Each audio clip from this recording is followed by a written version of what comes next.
இயேசு கிறிஸ்துவின் இனிதான நாமத்தில் இன்றைய ஆவிக்குரிய சிந்தனைக்கு உங்களை அன்புடன் வரவேற்கின்றோம். இப்போதும் ஒரு பாடலுக்கு பின்பு உங்கள் சிந்தையை தெளிவிக்கும் ஆவிக்குரிய செய்தியை கேட்கலாம்.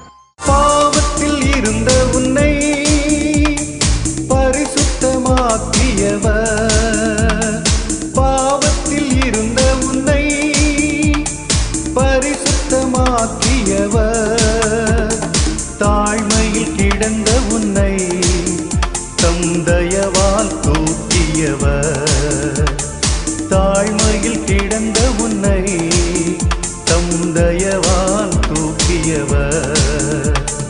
உன்னத தேவன் உன்னுடன் இருக்க உள்ளமே கலங்காதே, உன்னத தேவன் உன்னுடன் இருக்க உள்ளமே கலங்காதே. ஆண்டவர் இரட்சகருமாக இயேசுவின் இனிதான நாமத்தினால் உங்களை வாழ்த்துகிறேன். இந்த நாள் நம்முடைய ஆவிக்குரிய சிந்தனைக்காக லூக்கா எழுதின சுவிசேஷம் 14ஆம் அதிகாரம் 11ஆம் வசனத்தை நான் வாசிக்கிறேன்.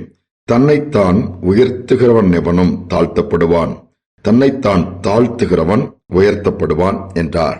இந்த வார்த்தை சொல்வதற்கு முன்பாக அதே அதிகாரத்திலே ஒரு காரியத்தை ஆண்டவர் குறித்து பேசுகிறார். ஒரு விருந்திற்கு சென்றவர்கள் எல்லாம் முதன்மையான இடத்தை தேடி போய் உட்காருகிறார்கள். பொதுவாக ஒரு விருந்து, ஒரு பங்கன், ஒரு ப்ரோக்ராம் நடந்தாலும் விஐபிஸ்க்கு அதுக்கு தனி ஒரு இருக்கை போட்டிருக்கும். அதான் ஆகாரத்தின் காரியங்கள் என்று சொல்லலாம். அதெல்லாம் முக்கியமான ஆட்கள் உட்கார்ந்து சாப்பிடுற இடம்பான்னு சொல்லுவாங்க. அங்க போய் சாப்பிடுறதையும் பெருமையாக பெரிதாக நினைப்பதும் உண்டு. அந்த மாதிரி முக்கியமான இடத்துல, முதன்மையான இடத்துல போய் அநேகர் அந்த இடத்தை போய் பிடிச்சி அதுல போய் உட்கார்றதுக்கு ட்ரை பண்றதை இயேசு பார்த்து தான் ஒரு காரியத்தை சொல்லுகிறார். நீங்கள் ஒருவேளை ஒரு கல்யாண வீட்டிற்கு அழைக்கப்பட்டிருக்கும் பொழுது முதன்மையான இடத்துல போய் பந்தியில உட்காராதங்க. ஏனென்றால் உங்களை காட்டிலும் முக்கியத்துவம் வாய்ந்த ஒரு நபர் வரும் பொழுது அந்த கல்யாண வீட்டிற்கு உங்களை அழைத்தவர் உங்களை சற்று எழுந்து அங்க உட்காருங்க, அங்க தள்ளி உட்கார முடியுமா அல்லது இங்க அங்க போய் உட்கார முடியுமான்னு சொல்லும் பொழுது உங்களுக்கு அவமானமாக இருக்கும். அப்படி அநேக இடத்துல நடக்கிற அநேகர் பின்பு வேதனைப்படுவாங்க. என்னை எழுப்பி விட்டுட்டாங்களோ, என்னை போய் இங்க உட்கார விடல் என்று கோபப்பட்டு சாப்பிடாமல் போகிறவர்களும் உண்டு. அதுதான் இந்த இயேசு இந்த இடத்தில் சொல்லுகிறார். அப்படிப்பட்ட இடத்தில் போய் நீங்கள் உட்கார வேண்டாம். மாறாக சாதாரண ஒரு இடத்தில் போய் உட்காரும் பொழுது அழைத்தவர்கள் வந்து, சிநேகிதனே, நண்பனை, நீ ஏன் இங்க வந்து உட்கார்ந்துக்க, நீ அங்க வாண்டு மேன்மையான இடத்திற்கு போய் கூப்பிட்டு கொண்டு உட்கார வைத்தால் எல்லோரும் முன்பாக அது உனக்கு கனமாக இருக்கும். அதனாலே தாழ்த்த கற்றுக்கொள் என்று சொல்லி ஆண்டவர் அந்த இடத்தில் சொல்லுகிறார். யோசித்து பாருங்கள். இன்னைக்கு பார்ப்பீங்கன்னா எல்லாமே நம்மளை பாராட்டி பேசணும், எல்லாமே நம்மள ஆதரவா இருக்கணும், எல்லாருமே நம்மள நல்ல முறையில ரிசீவ் பண்ணணும். ஒரு மரியாதை கூட கொடுக்கல, வாண்டு கூட சொல்ல. இன்னைக்கு எத்தனை காரியங்கள் நம்ம சொல்றோம். அல்லது யாரும் நம்மள பழைய காலத்தை பேசிட்டாங்கனாலே உள்ள உடைஞ்சு போகுது, நொறுங்கி போய் இப்படிலாம் பேசுறாங்கன்னு சொல்லி. ஆனா வேதம் சொல்லுகிறது, நம்மை தாழ்த்தும் பொழுது கர்த்தர் உயர்த்துவாராம், நம்மை நாமே உயர்த்தும் பொழுது நாம் தாழ்த்தப்பட்டு போவோம் சொல்லப்பட்டிருக்கிறது. நாம் எப்படி இருக்கிறோம்? ஆபிரகாம் லிங்கன் பற்றி கேள்விப்படாதவங்க இருக்க மாட்டாங்க. அமெரிக்காவின் முன்னாள் ஜனாதிபதி.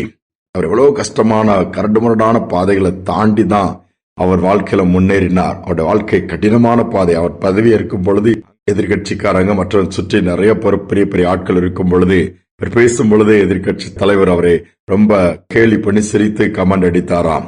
என்ன சொன்னாராம்? மிஸ்டர் லிங்கன் சொல்லிட்டு, நான் போட்டிருக்கிற ஷூலாம் உங்க அப்பா தான் இதை தச்சு கொடுத்தாங்க அப்படின்னு சொல்லி சொல்றாரு. உங்க அப்பா ஒரு செருப்பு தைக்கிறவரு, உங்க குடும்பம் இப்படிதாங்கிற மாதிரி இகழ்ந்து பேசி மற்றவங்க எல்லாம் கூட இருக்கவங்க எல்லாம் சிரிக்கிறாங்க. ஆனா ஆபிரகாம் லிங்கன் கண் கலங்கிட்டு அவர் அதை துக்கமா பாரமா எடுத்துக்கல. என்ன சொன்னாராம் தெரியுமா? கோபப்படல. அவர் தான் ஜனாதிபதி, ஆனாலும் எதிர்த்து பேசல. மாறாக, இந்த சூழ்நிலையிலும் எங்க அப்பாவை நீங்க நினைவு கூறுறதை நினைக்கும் போது எனக்கு ரொம்ப சந்தோஷமா இருக்குது. எங்க அப்பா கடினமா கஷ்டப்பட்டு அவர் செருப்பு தைக்கிறவர் தான். எனக்கும் செருப்பு தைக்கிற வேலை தான் எனக்கும் தெரியும். அதனால இந்த நாட்கள்ல அதை நீங்க நினைவு கூறதை நினைச்சு நான் சந்தோஷப்படுறேன். அந்த நிலைமையில இருந்த என்ன இன்னைக்கு ஜனாதிபதியா கர்த்தர் உயர்த்திருக்கிறாரு. இப்பவும் ஒண்ணு கெட்டு போகல. உங்க காலனில ஏதாவது பிரச்சனை இருக்குமானா, உங்க செருப்பு பிஞ்சு போச்சுன்னா கூட என்னை அணுகலாம், நான் சரி பண்ணி கொடுக்கறேன்னு சொன்னாராம். நீங்களும் நான் அப்படி செய்வோமா? பழிவாங்க துடிப்போம். கொஞ்சமான அந்த ஆளுக்கு மேனஸ் இல்லைன்னு சொல்லுவோம், காமன் சென்ஸ் இல்லைன்னு சொல்லுவோம், பல விதத்துல திட்டி தீத்துருவோம் அல்லது வாய்ப்புக்காக காத்திருப்போம். நான் உண்மையான ஆண்டோட பிள்ளைகள் தங்களை தாழ்த்துவாங்க. மற்றவங்க ஒருபோல அற்பமா அலட்சியமா ஒரு மாதிரி பேசினா கூட அவங்க என்ன தவறாவா பேசுறாங்க? எங்க குடும்பம் அப்படிதான் ஒரு நாள் இருந்துச்சு, உள்ளதான் பேசுறாங்க. ஆனால் இன்னைக்கு அப்படி இல்ல, எங்கள் தேவனை உயர்த்தி இருக்கிறான்ட்டு கர்த்தரை அந்த இடத்துல மகிமைப்படுத்துவாங்க. இன்னைக்கு நம்ம தாழ்த்த கற்றுக்கொள்ளுவோம். இயேசுவுக்கு பிரியமானதும் அதுதான். மனத்தாழ்மையை அணிந்து கொள்ளுங்கள் சொல்லுகிறார். தாழ்த்தி ஆண்டவர்களை ஒப்பு கொடுப்போமா? ஜெபிப்போமா? எங்கள் அன்பின் பரலோக தகப்பனே, இந்த புதிய நாளின் காலை நேரத்தினுடைய சமூகத்தில் நாங்க வந்திருக்கிறோம்ப்பா.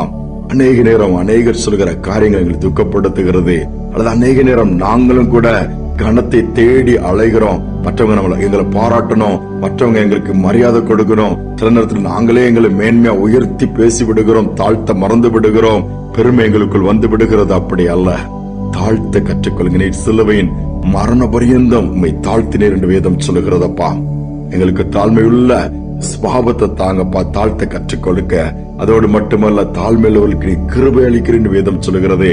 அந்த கிருபையை பெற்றுக்கொள்ள கிருபை கொடுங்க.